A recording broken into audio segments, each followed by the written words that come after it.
Hello students.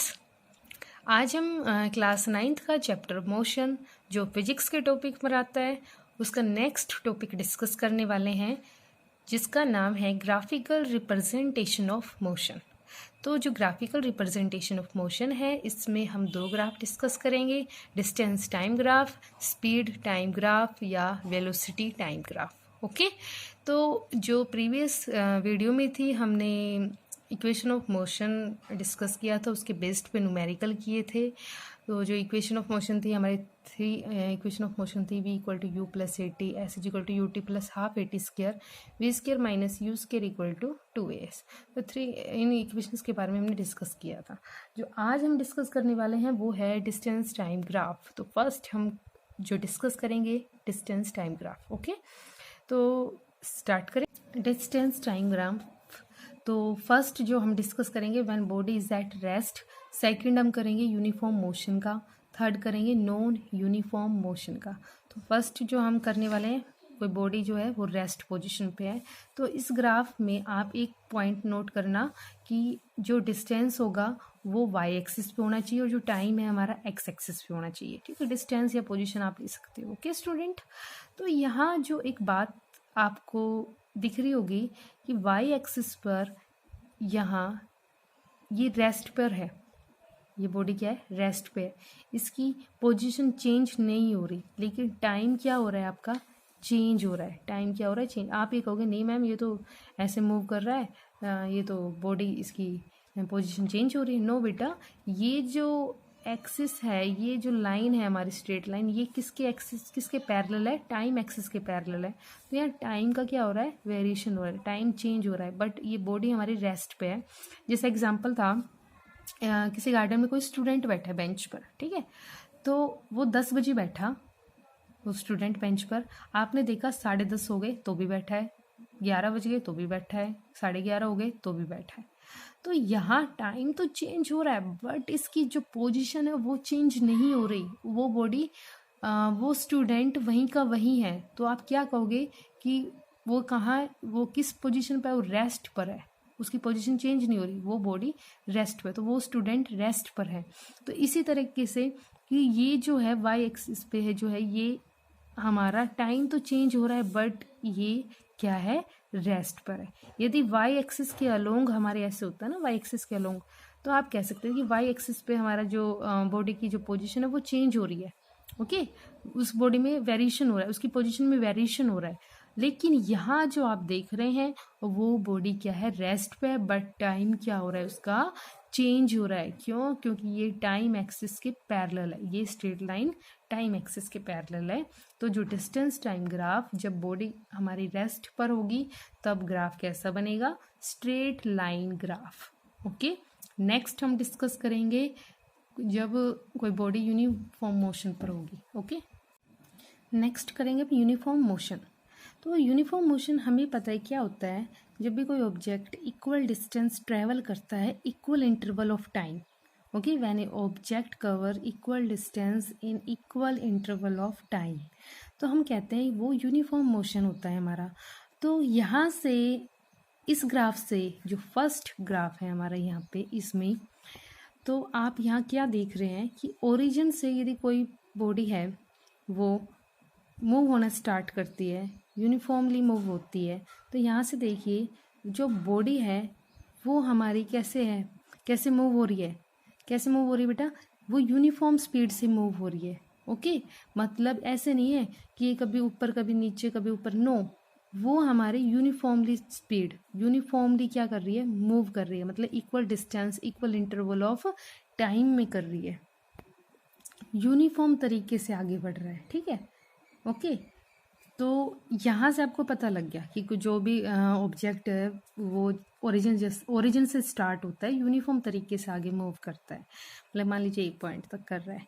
ठीक है, अब जो सेकंड ग्राफ है, आप यहाँ क्या देख रहे हैं कि जब भी कोई ऑब्जेक्ट यूनिफॉर्म तरीके से आगे बढ़ रहा है, मूव हो रहा है, तो पॉइंट मान लीजिए हमने कोई पॉइंट कंसिडर कर लिया ए, यहाँ ए पॉइंट से हमने एक परपेंडिकुलर ड्रॉ किया टाइम एक्सिस पर, इसका नाम दे दिया बी, यहाँ से हमने इसको आगे बढ़ा दिया सी।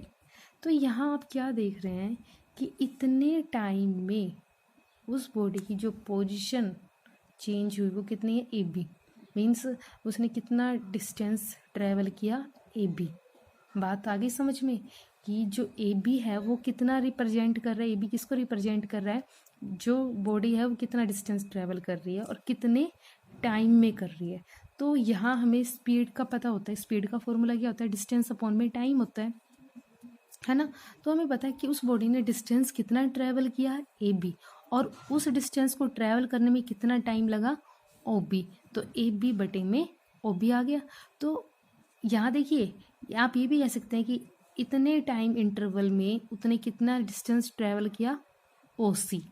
तो ये ओ सी और ए बी हमारा एक तरह से क्या कह सकते हैं हम, इक्वल है। ओके स्टूडेंट्स, तो एक चीज़ हो रहा है कि यूनिफॉर्म मोशन में डिस्टेंस टाइम ग्राफ जो होता है हमारा कैसा होता है, स्ट्रेट लाइन ग्राफ होता है। ये यहाँ बताता है यदि कोई बॉडी हमारे यूनिफॉर्म स्पीड से मूव कर रही है तो वहाँ जो डिस्टेंस टाइम ग्राफ बनेगा वो कैसा बनेगा, स्ट्रेट लाइन ग्राफ बनेगा। ओके स्टूडेंट, तो यहाँ से हम जो है आपका डिस्टेंस टाइम ग्राफ से हम किसी बॉडी की स्पीड को कैलकुलेट कर सकते हैं। ओके, तो यहाँ से स्पीड को कैलकुलेट कर सकते हैं हम। ओके स्टूडेंट, तो ये था हमारा यूनिफॉर्म मोशन कि जब भी कोई ऑब्जेक्ट है वो इक्वल डिस्टेंस ट्रेवल करता है इक्वल इंटरवल ऑफ टाइम में। अब नेक्स्ट हम करेंगे non uniform motion, non uniform motion. Okay, तो अब चलते हैं नॉन यूनिफॉर्म मोशन पर। नॉन यूनिफॉर्म मोशन क्या होता है, जब कोई ऑब्जेक्ट अनइक्वल डिस्टेंस ट्रेवल करता है इक्वल इंटरवल ऑफ टाइम में, तो हम कह सकते हैं कि वो नॉन यूनिफॉर्म मोशन होता है। जैसे when A object cover unequal distance travel in equal interval of time. Okay, यदि हमारा ऑब्जेक्ट नॉन यूनिफॉर्म मोशन है तो आप यहाँ एग्जैक्टली नहीं कह सकते कि भाई इतने टाइम में, मतलब कि ये नहीं कह सकते जैसे मान लीजिए कि इतने T1 टाइम तक आने में उस बॉडी ने इतना डिस्टेंस ट्रेवल किया और आगे जब वो T2 टाइम पर आता है तो उतना ही डिस्टेंस ट्रेवल करेगा। ठीक है, यहाँ उतना ही डिस्टेंस ट्रेवल नहीं करता। तो यहाँ क्या आ रहा है कि नॉन यूनिफॉर्म मोशन को बता रहा है कि unequal distance equal interval of time. Time तो इक्वल रहेगा, 0 से T1 ओरिजिन से स्टार्ट होता है, T1 तक इतना डिस्टेंस, और फिर T1 से T2 करता है, उतना ही टाइम इंटरवल लेता है वो। लेकिन जो डिस्टेंस वो ट्रेवल कर रहा है वो उसकी जो पोजीशन चेंज हो रही है वो कैसी हो रही है, अनइक्वल हो रही है। अनइक्वल डिस्टेंस मतलब S1 ने 0 से S1 जितना उसने इतने टाइम में जितना S1 डिस्टेंस ट्रेवल किया, ये नहीं उतना ही वो आगे करेगा, नो, कभी कम कभी ज़्यादा। ठीक है, तो यही क्या होता है, हमारा नॉन यूनिफॉर्म मोशन होता है।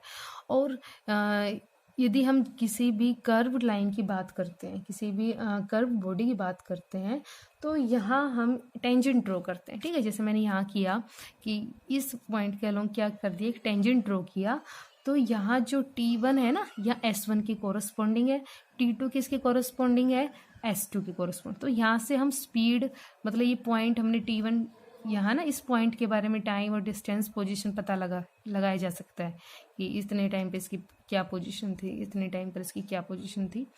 तो यहाँ से हम स्पीड और वेलोसिटी को इजी से कैलकुलेट कर सकते हैं। तो ये होता है हमारा नॉन यूनिफॉर्म मोशन। ओके, और इसको हम एक्सेलरेटेड मोशन भी कहते हैं। तो यहाँ से आपको पता लग गया।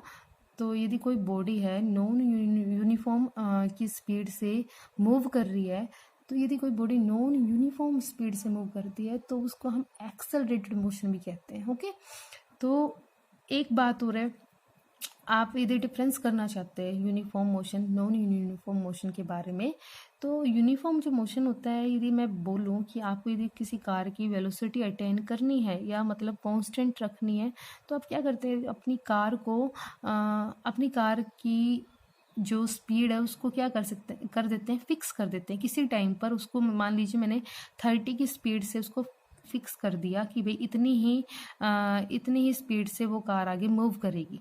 ओके, सेकेंडली मैं क्या करती हूँ कि यदि कार है आप उसकी एक्सेलरेट कर देते हैं, मीन्स उसकी कार की एक्सेलरेशन मतलब उसकी स्पीड को उसकी वेलोसिटी को चेंज करते हो, तो कभी 20, कभी 40, कभी 50। तो यहाँ क्या है कि किसी कभी उसकी स्पीड कितनी होगी, 20 होगी, कभी 40 होगी, कभी 50 होगी। तो यहाँ किसको शो कर रहा है, ये नॉन यूनिफॉर्म मोशन को। ओके, नॉन यूनिफॉर्म मोशन को शो कर रहा है। बट यूनिफॉर्म क्या था कि आपने फिक्स कर दिया भाई इतने टाइम पर ये मेरी कार की जो स्पीड होगी वो सेम होगी। आप चाहे वो उसको आगे घटा बढ़ा नहीं सकते, बस आपने उसको फिक्स कर दिया, बस उसको कांस्टेंट पे रख दिया, उसी से वो मूव करेगी। ओके, तो ये था मेनली डिफरेंस था uniform motion non uniform motion के बारे में। तो यहाँ से आपको समझ में आ गया नॉन यूनिफॉर्म मोशन, और इसका जो ग्राफ बनता है वो कर्व लाइन ग्राफ, और या इसको बोल सकते हो पैराबोला ग्राफ। ठीक है, तो यहाँ से नॉन यूनिफॉर्म मोशन का डिस्टेंस टाइम ग्राफ कैसा बनता है, कर्व्ड लाइन या पैराबोला। बस ये है कि इतने टाइम पर इसका डिस्टेंस ये था और t2 पर आने पर इतना था। तो ये नहीं है कि भाई उतना ही वो आगे डिस्टेंस ट्रैवल करेगा, अनइक्वल डिस्टेंस ट्रैवल कर रहा है। बस ये हमें ग्राफ से शो करना है। ओके, कि t1 के कोरस्पॉन्डिंग s1 था और t2 के कोरस्पॉन्डिंग s2 है। तो यहाँ से हम स्पीड और वेलोसिटी को इजी से कैलकुलेट कर सकते हैं। तो ये था हमारा नॉन यूनिफॉर्म मोशन।